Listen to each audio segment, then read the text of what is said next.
va travailler sur l'évangile de Matthieu, chapitre 7, du verset 21 à 23.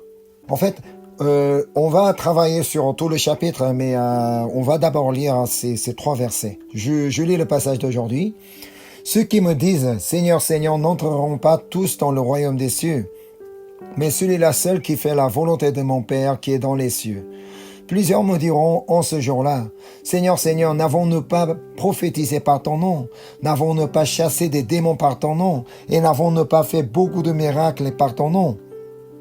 Alors je leur dirai ouvertement, « Je ne vous ai jamais connu. Retirez-vous de moi, vous qui commettez l'iniquité. » Voilà, nous arrivons à la fin du sermon sur la montagne de Jésus. En concluant son enseignement, Jésus donne un message très important à ceux qui l'entendaient. C'est ce que nous venons de lire, le verset 21. Ceux qui me disent « Seigneur, Seigneur » n'entreront pas tous dans le royaume des cieux, mais celui-là seul qui fait la volonté de mon Père qui est dans les cieux. Ça veut dire, il ne suffit pas de dire que je crois en Jésus pour être sauvé et entrer dans le royaume des cieux. C'est vrai, c'est essentiel de croire en Jésus. Il est vraiment essentiel et important de croire en Jésus. Mais ça ne suffit pas. Parce que il faut absolument faire la volonté de notre Père qui est dans les cieux pour pouvoir entrer dans le royaume des cieux. Mais encore, ce n'est pas tout. Lisons ce que Jésus a dit par la suite, le verset 22 et 23. Plusieurs me diront en ce jour-là, « Seigneur, Seigneur, n'avons-nous pas prophétisé par ton nom? N'avons-nous pas chassé des démons par ton nom? Et n'avons-nous pas fait beaucoup de miracles par ton nom? » Alors je leur dirai ouvertement, « Je ne vous ai jamais connu. Retirez-vous de moi, vous qui commettez l'iniquité. » N'est-il pas surprenant ce qu'il dit? Plusieurs me diront en ce jour-là, « Seigneur, Seigneur, n'avons-nous pas prophétisé par ton nom? Mais écoute, n'avons-nous pas chassé des démons par ton nom? Tu sais ce qu'on a fait, et n'avons-nous pas fait beaucoup de miracles par ton nom? » Ça veut dire, « Seigneur, Seigneur, toute ma vie, vraiment, en tant que chrétien, n'ai-je pas fait la volonté de mon Père qui est dans les cieux? Voilà, j'ai prophétisé par ton nom. J'ai chassé des démons par ton nom. Et j'ai fait beaucoup de choses par ton nom. » Mais quelle est la réponse de Jésus? « Je ne vous ai jamais connu. Retirez-vous de moi, vous qui commettez l'iniquité. » Ça craint quand même. Ça craint d'entendre ces paroles de Jésus. Car nous risquons aussi d'entendre la même chose devant le Seigneur. Alors que nous avons passé toute notre vie à servir le Seigneur, à évangéliser quelqu'un, peut-être à prier, à faire beaucoup de choses pour le Seigneur. Mais le jour où on se tient devant le Seigneur, si jamais notre Seigneur nous dit la même chose, « Mais retire-toi de moi, je ne te connais pas », alors ça sera vraiment frustrant. Ce serait choquant d'entendre dire « Je ne vous ai jamais connu, retirez-vous de moi, vous qui commettez l'iniquité. » Mais on peut tout de même comprendre pourquoi Jésus a dit ça. Même si nous prophétisons par le nom de Jésus, même si nous avons chassé des démons par le nom de Jésus, et même si nous avons fait beaucoup de miracles par le nom de Jésus, tant que nous continuons à commettre l'iniquité, nous risquons d'entendre ces mêmes phrases devant le Seigneur. Alors, nous devons être conscients de ce point-là. Nous devons absolument faire tous nos efforts pour ne pas commettre des péchés, ne pas commettre l'iniquité. C'est pourquoi Jésus dit ne pas juger au début du chapitre 7. Donc, on est toujours en Matthieu chapitre 7, du verset 1 à 5. Ne jugez point, afin que vous ne soyez point jugés, car on vous jugera du jugement dont vous jugez, et l'on vous mesurera avec la mesure dont vous mesurez. Pourquoi vois-tu la paille qui est dans l'œil de ton frère, et n'aperçois-tu pas la poutre qui est dans ton œil? Ou comment peux-tu dire à ton frère, laisse-moi ôter une paille de ton œil, toi qui as une poutre dans le tien? Hypocrite, ôte premièrement la poutre de ton œil, et alors tu verras comment ôter la paille de l'œil de ton frère. On juge quelqu'un parce qu'on oublie qu'on est pécheur. En réalité, un pécheur n'est pas en position de juger un autre pécheur. Mais nous en oublions. C'est pourquoi il est toujours important de rappeler ce que Jésus a dit à ceux qui s'apprêtaient à lapider la femme surprise en adultère. C'est ce qu'on va aller voir dans l'Évangile de Jean, chapitre 8, verset 7. C'est un message très important à toujours retenir. Comme il continuait à l'interroger, il se leva et leur dit que celui de vous qui est sans péché, jette le premier la pierre contre elle. Comme dit l'Ecclésiaste, non, il n'y a sur la terre point d'homme juste qui fasse le bien et qui ne pêche jamais. Non, jamais personne. Tout le monde est pécheur. Personne ne peut dire que moi je ne suis pas pécheur, je suis quelqu'un juste. Non, personne ne peut dire ça. Mais on juge souvent les autres en pensant être plus juste ou meilleur qu'eux. Que dit Jésus alors à ceux qui jugent parce qu'ils croient être plus justes? On revient au passage d'aujourd'hui, Matthieu chapitre 7, du verset 3 à 5. Pourquoi vois-tu la paille qui est dans l'œil de ton frère et n'aperçois-tu pas la poutre qui est dans ton œil? Ou comment peux-tu dire à ton frère, laisse-moi ôter une paille de ton œil, toi qui as une poutre dans le tien? Hypocrite, ôte premièrement la poutre de ton œil, et alors tu verras comment ôter la paille de l'œil de ton frère. Même si nous prophétisons, même si nous chassons des démons, même si nous faisons beaucoup de miracles par le nom de Jésus, tant que nous jugeons les autres, tout en pensant plus juste ou meilleur qu'eux, Jésus nous appellera hypocrites. Qui est l'hypocrite? C'est une personne qui prétend être ou faire le bien, mais qui en réalité ne vit pas ou n'agit pas selon ce qu'il dit. C'est quelqu'un qui fait semblant d'être juste, gentil ou pieux, mais ce n'est pas vrai au fond de lui. Celui qui est différent de l'extérieur et de l'intérieur. C'est pourquoi Jésus dit dans Marc chapitre 7 verset 6, Jésus leur répondit, « Hypocrite, Ésaïe a bien prophétisé sur vous, ainsi qu'il est écrit, « Ce peuple m'honore des lèvres, mais son cœur est éloigné de moi. » C'est ça l'hypocrite. Vous comprenez maintenant pourquoi Jésus a dit « Ceux qui me disent Seigneur, Seigneur, n'entreront pas tous dans le royaume des cieux, mais celui-là seul qui fait la volonté de mon Père qui est dans les cieux. » Les chrétiens hypocrites ne peuvent pas entrer dans le royaume des cieux. Car ils honorent Dieu des lèvres. Ça veut dire, ils chantent des louanges. Ils prient Dieu. Il y a même des pasteurs qui prêchent la parole de Dieu. Mais leur cœur est éloigné de Dieu. Rappelons toujours le plus grand commandement que Jésus a souligné. Quel est ce premier commandement? Tu aimeras ton Dieu de tout ton cœur, de toute ton âme, de toute ta force. Et c'est ça. Un hypocrite n'est pas celui qui aime Dieu de tout son cœur, de toute sa pensée ou de toute sa force, et qui ne fait que semblant. Peut-être à l'église, on fait semblant d'aimer Dieu. Devant d'autres chrétiens, on fait semblant d'être quelqu'un vraiment qui honore Dieu. Mais lorsqu'on se retrouve avec les non-croyants, avec d'autres personnes, on n'a plus cette image. On n'est plus chrétien. C'est ça, hypocrite. Celui qui aime Dieu de tout son cœur n'oubliera jamais, jamais, par quelle grâce qu'il est sauvé. Il n'oubliera pas le prix que Jésus a payé afin de sauver le pécheur qu'il est.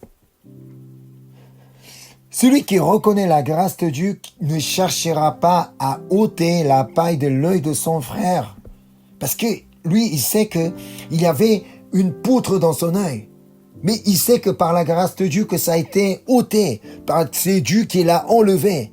Alors je sais que je n'ai pas le droit de juger qui que ce soit. Ainsi, afin de ne pas devenir hypocrite, qui juge les autres et qui ne peut pas entrer dans le royaume des cieux, il est important de toujours reconnaître la grâce de Dieu. Par quelle grâce que nous sommes pardonnés, par quelle grâce que nous sommes purifiés, par quelle grâce que nous sommes sauvés. Mais, même si nous essayons de ne pas juger, même si de tout mon cœur, à l'église, j'ai prié Dieu Seigneur, je ne veux jamais juger qui que ce soit. Je voudrais vraiment aimer tout le monde. Mais il y a des personnes qui nous poussent, malgré nous, à le faire. Par exemple, comme ce qui s'est passé aux églises du Maroc. On ne peut pas facilement accepter la décision du gouvernement qui a fait fermer les églises comme ça. Le jour au lendemain comme ça, donc vous n'avez plus le droit de vous réunir dans ce local. Allez, vous quittez tous. Là, on ne peut pas facilement accepter. Et encore, il est difficile de comprendre les extrémistes islamiques qui arrachent la vie de nombreuses personnes par des actes de terrorisme. Comment on peut les comprendre? Mais ils arrachent la vie de quelqu'un si facilement avec des attentats.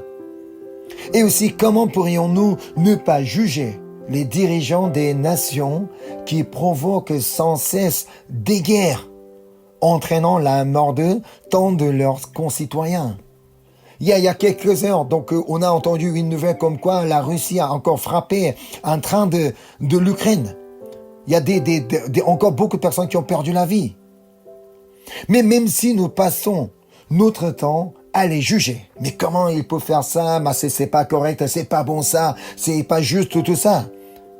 Même si nous passons toute la journée comme ça à juger, ça ne va rien changer.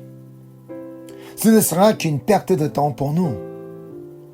C'est ce que Jésus dit par la suite, en Matthieu chapitre 7, verset 6. Ne donnez pas les choses saintes aux chiens et ne jetez pas vos perles devant les pourceaux, de peur qu'ils ne les foulent aux pieds, ne se retournent et ne vous déchirent. Qu'est-ce que ça veut dire? Qui donnerait les choses saintes aux chiens? Personne. Qui donnerait ses perles devant les pourceaux? On n'est pas aussi bête que ça pour donner quelque chose de saint aux chiens, quelque chose de précieux aux cochons. Ça, on ne fait pas ça. On ne fait pas ça parce qu'on sait que ça ne sert à rien du tout. On sait que parce que ce n'est qu'une perte. De même, nos jugements sont comme si on donnait les choses saintes aux chiens et encore jeter nos perles devant les pourceaux. Parce que c'est inutile de faire ça. Ça sert à rien du tout. Ça change rien du tout. En plus, cela ne ferait que nous faire perdre inutilement nos forces et nos émotions. Alors, au lieu de juger, qu'est-ce qu'on peut faire? Qu'est-ce qu'on doit faire? C'est ce que Jésus dit.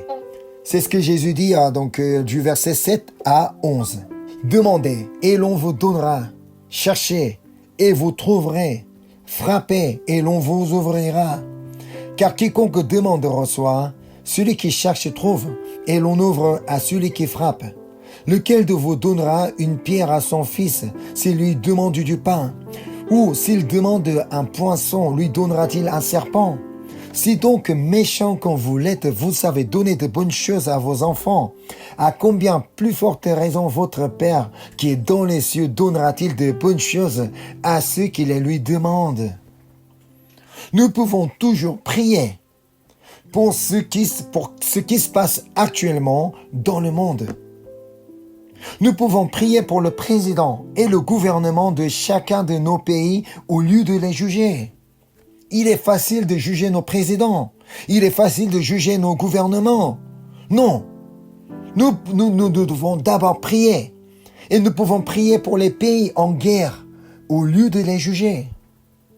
Nous pouvons prier pour ceux qui persécutent les chrétiens au lieu de les juger. Nous pouvons aussi prier pour nos prochains au lieu de les juger. Peu importe comment ils sont. Si nous savons si nous reconnaissons par quelle grâce nous sommes pardonnés et que nous sommes sauvés.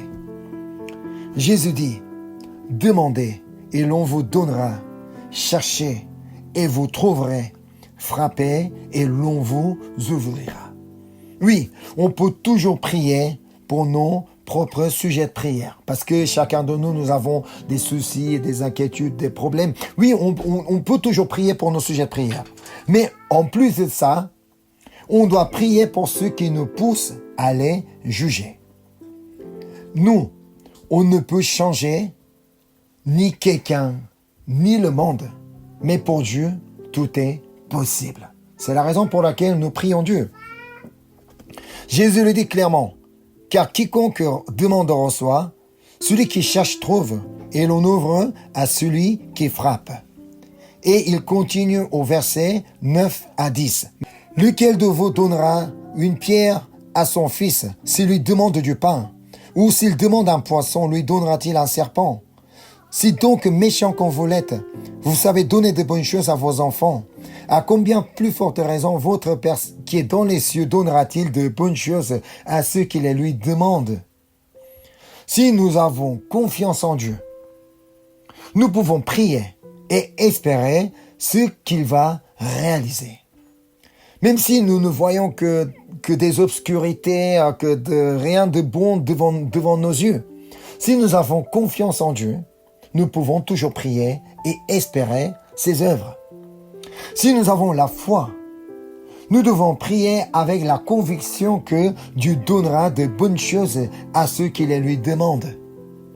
C'est pourquoi Hébreux chapitre 11 verset 6 nous explique quel est l'intérêt d'avoir la foi. Or, sans la foi, il est impossible de lui être agréable, car il faut que celui qui s'approche de Dieu croit que Dieu existe et qu'il est le rémunérateur de ceux qui le cherchent. Amen.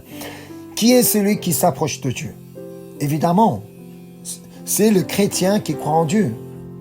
Alors, si un chrétien croit en Dieu, il doit aussi croire que Dieu existe et qu'il est le rémunérateur de ceux qui le cherchent. Ça veut dire, il faut qu'il croie que Dieu répond à sa prière. Si on ne croit pas que Dieu répondra à sa prière, donc on n'a pas besoin de prier. On prie Dieu parce que on croit que Dieu répondra à sa prière. Mais il faut savoir et croire que Dieu répond selon sa volonté et non toujours selon ce que nous désirons. C'est ce que Jésus nous a appris dans la prière de notre Père. Non pas ce que nous voulons, mais que la volonté de Dieu soit faite sur la terre. Alors, si vous désirez vraiment un changement de votre pays, un changement de votre gouvernement, vous devez d'abord prier Dieu. Si vous désirez un changement dans votre milieu, dans votre société, dans votre travail, partout où vous êtes, vous devez d'abord prier Dieu. Parce que ce n'est pas quelque chose que nous pouvons changer nous-mêmes. Nous sommes incapables, nous sommes des personnes très limitées, nous n'avons pas ces capacités. Mais tout est possible à notre Seigneur. Voilà, donc c'est ce que Jésus dit avec la règle d'or. Matthieu chapitre 7 et verset 12. Tout ce que vous voulez que les hommes fassent pour vous, faites-le de même pour eux, car c'est la loi et les prophètes. Je ne sais pas si vous connaissez la célèbre formule de John F. Kennedy, l'ancien président des États-Unis.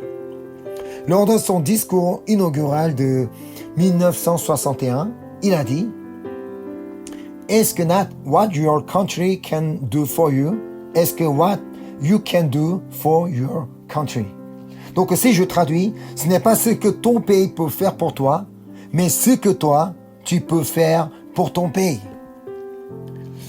Qu'est-ce qu'on peut faire pour notre pays? Nous, qu'est-ce qu'on peut faire? Est-ce que moi, en tant qu'un citoyen, est-ce que je peux vraiment faire quelque chose pour mon pays?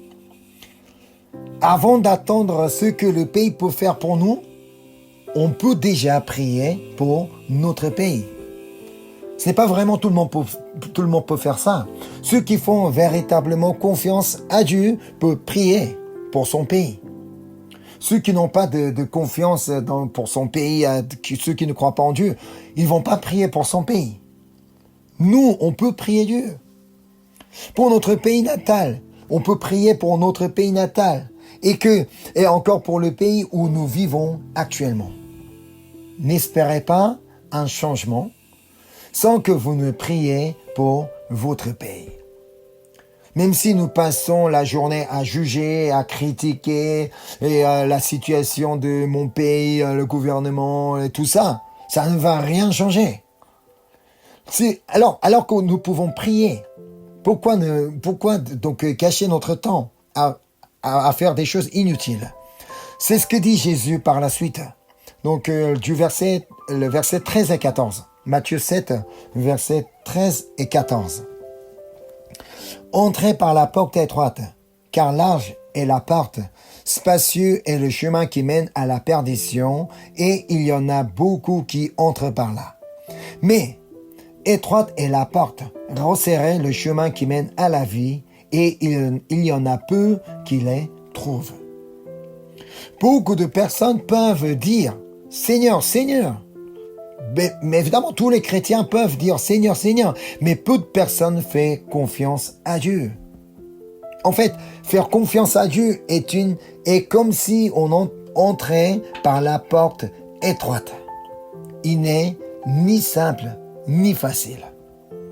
Tout de même, étroite est la porte, resserrez le chemin qui mène à la vie. Nous savons que ce n'est pas facile, mais finalement, ça va nous amener à la vie. Par contre, ne pas faire confiance à Dieu et entrer dans la porte large. Il est facile d'y entrer, mais qui finit par arriver à la perdition. C'est vrai, il est facile de juger qui que ce soit.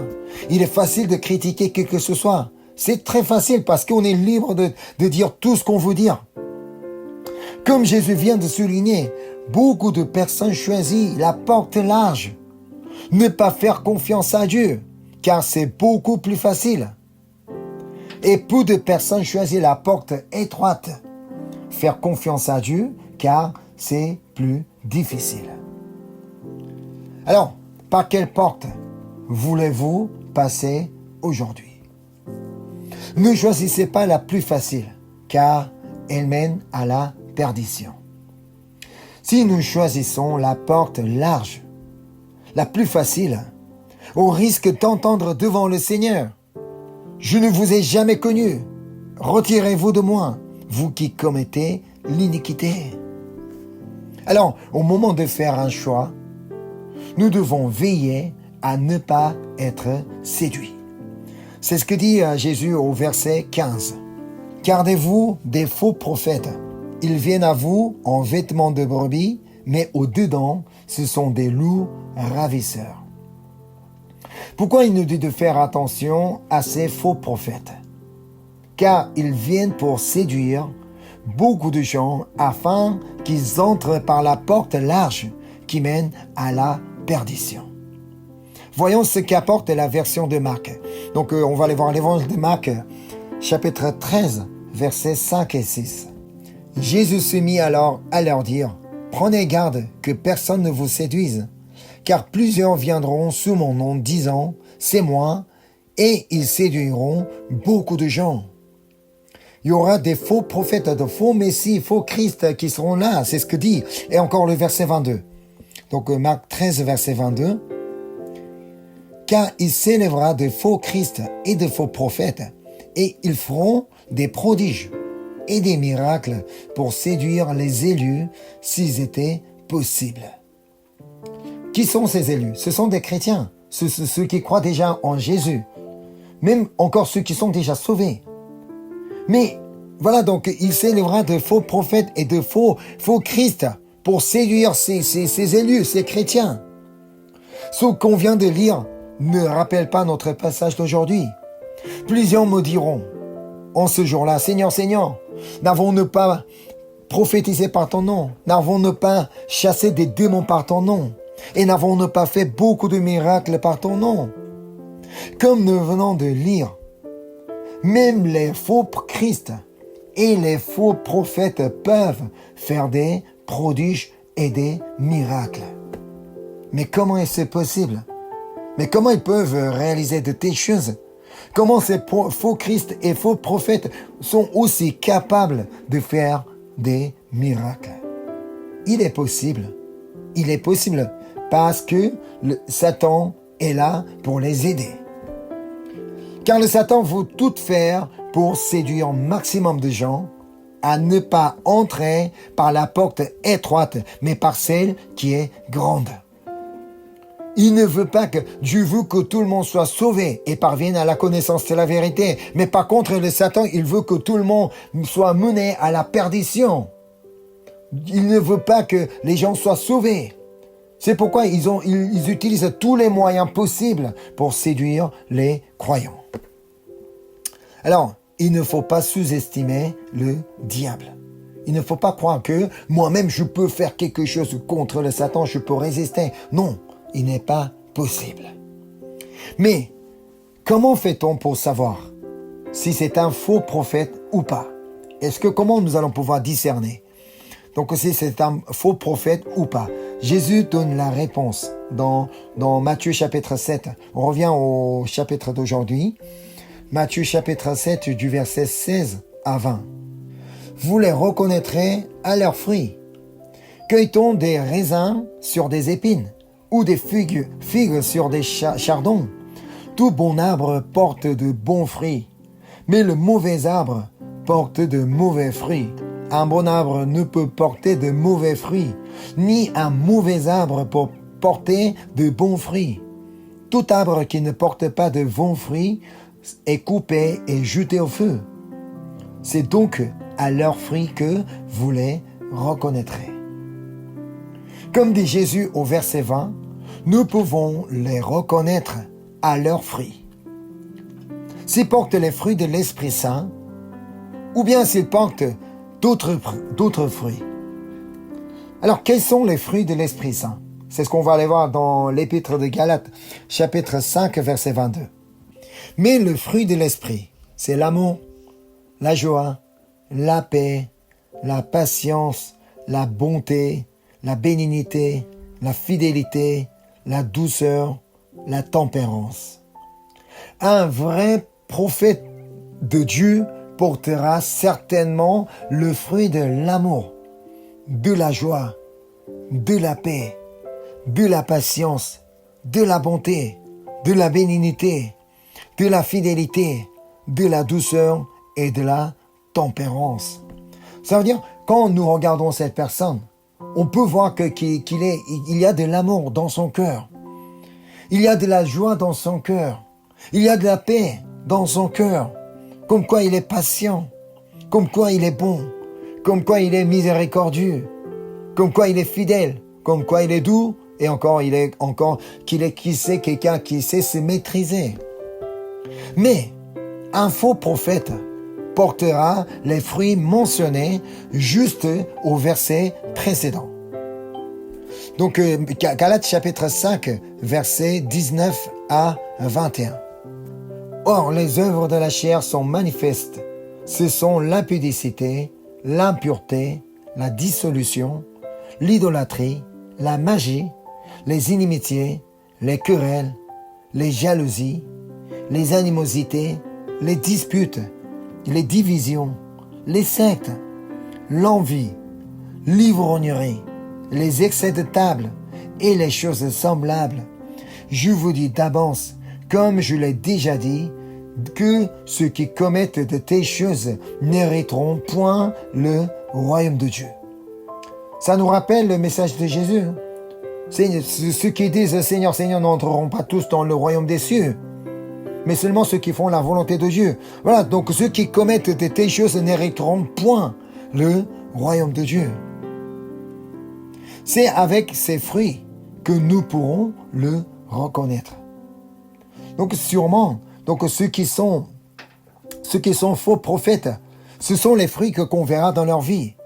Donc donc l'impudicité, l'impureté, la dissolution. Voilà, donc les gourous, donc les chefs des sectes, c'est ce qu'ils font. Donc ils ont toujours des problèmes avec adultère, problème de l'argent, tout ça. Ils ont vraiment beaucoup de problèmes.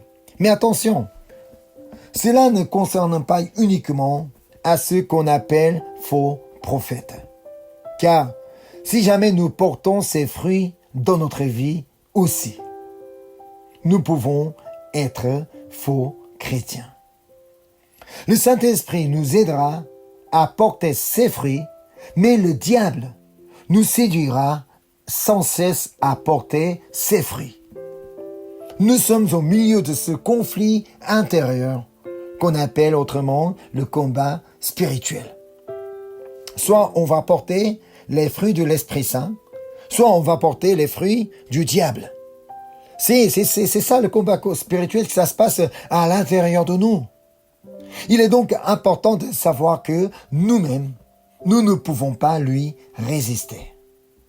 C'est la raison pour laquelle nous avons besoin de l'aide du Saint-Esprit. Alors pour nous, ce qui est important, c'est de demander son aide et d'écouter sa voix qui nous parle. Il nous dit ce qu'il faut pour nous aider, notamment avec la parole écrite dans la Bible. Je vous en ai déjà expliqué, le Saint-Esprit est là pour nous rappeler ce que Jésus a dit. Il nous dit ce qu'il nous faut pour nous aider, mais uniquement avec les paroles écrites. C'est pourquoi Jésus conclut ainsi son sermon sur la montagne. On revient donc Matthieu chapitre 7, du verset 24 à 27. C'est pourquoi quiconque entend ces paroles que je dis et les met en pratique sera semblable à un homme prudent qui a bâti sa maison sur le roc. La pluie est tombée, les torrents sont venus, les vents ont soufflé et se sont jetés contre cette maison. Et n'est point tombée parce qu'elle était fondée sur le roc. Mais quiconque entend ces paroles que je dis et ne les met pas en pratique sera semblable à un homme insensé qui a bâti sa maison sur le sable. La pluie est tombée, les torrents sont venus, les vents ont soufflé et ont battu cette maison. Elle est tombée et sa ruine a été grande. Quel malheur! Je voudrais que nous soyons tous comme une maison bâtie sur le roc. C'est la confession de Jésus qu'on a. Jésus appelle sur ce roc que je bâtirai ma maison. Donc tu es le Fils, le Christ, le Fils de Dieu. Voilà. C'est sur la foi que nous sommes fondés et que sur Jésus-Christ que nous pouvons être bâtis. Pour l'être, il nous faut la parole de Dieu et la prière. Surtout la prière pour demander de l'aide du Saint-Esprit et encore la prière pour les autres et pour le monde actuel. Il ne suffit pas de prier que pour ces sujets de prière. Oh Seigneur, moi j'ai un tel problème, donc je prie pour moi, peut-être pour ma femme, pour mon mari, pour mes enfants. Non, il faudra élargir ces prières. Donc, pour nos prochains et encore pour les membres de mon église et encore pour les pays qui sont en problème, qui ont beaucoup de problèmes actuellement, qui sont en guerre. Pour l'Ukraine, la Russie, Israël, Iran, ils ont besoin de nos prières. Et donc, au lieu de juger donc les autres et le monde d'aujourd'hui, prions Dieu, qui est prêt à donner de bonnes choses à ceux qui les lui demandent. Ainsi, le jour où nous tiendrons devant le Seigneur, nous n'allons pas entendre du Seigneur qui nous dit, je ne vous ai jamais connu. Retirez-vous de moi, vous qui commettez l'iniquité. Mais plutôt, je voudrais que nous puissions tous entendre du Seigneur qui dit, c'est bien, bon et fidèle serviteur. Tu as été fidèle en peu de choses. Je te confierai beaucoup, entre dans la joie de ton maître. Amen. Alors donc, je voudrais aujourd'hui vraiment que nous décidions que Seigneur, je ne veux jamais passer par la porte large, mais je voudrais plutôt passer par la porte étroite. Parce que c'est cette porte-là qui nous amène à la vie, cette porte qui nous amène vers le royaume des cieux. Alors, en aucun cas, je ne veux jamais être comme un faux prophète. Je veux être un vrai chrétien. Un chrétien qui prie pour mes prochains et encore pour le monde entier. Donc Seigneur, je veux vraiment que tu puisses agir à travers mes prières. Amen. Je vais prier. Seigneur, merci pour le message que tu as donné pour aujourd'hui. Seigneur, je voudrais vraiment que aucun d'entre nous n'entre par la porte large, mais que nous puissions tous passer par la porte étroite, Seigneur. Même si c'est difficile, même si c'est vraiment dur, au lieu de juger, nous voulons prier pour tout le monde. Nous voulons aimer tout le monde. Nous voulons accepter tout le monde tel qu'ils sont, avec ton cœur. Alors nous-mêmes, nous sommes incapables. Alors nous avons vraiment besoin de l'aide du Saint-Esprit. Ô Saint-Esprit, aide chacun de nous, chaque moment de notre vie, afin que nous puissions continuellement à mettre en pratique tes paroles, Seigneur, et à continuer à suivre ton chemin jusqu'à ce que nous entrions dans ton royaume. Merci encore pour le message que tu as donné, pour ta grâce, pour tout ce que tu as fait dans notre vie. Je te prie au nom du Seigneur Jésus-Christ. Amen.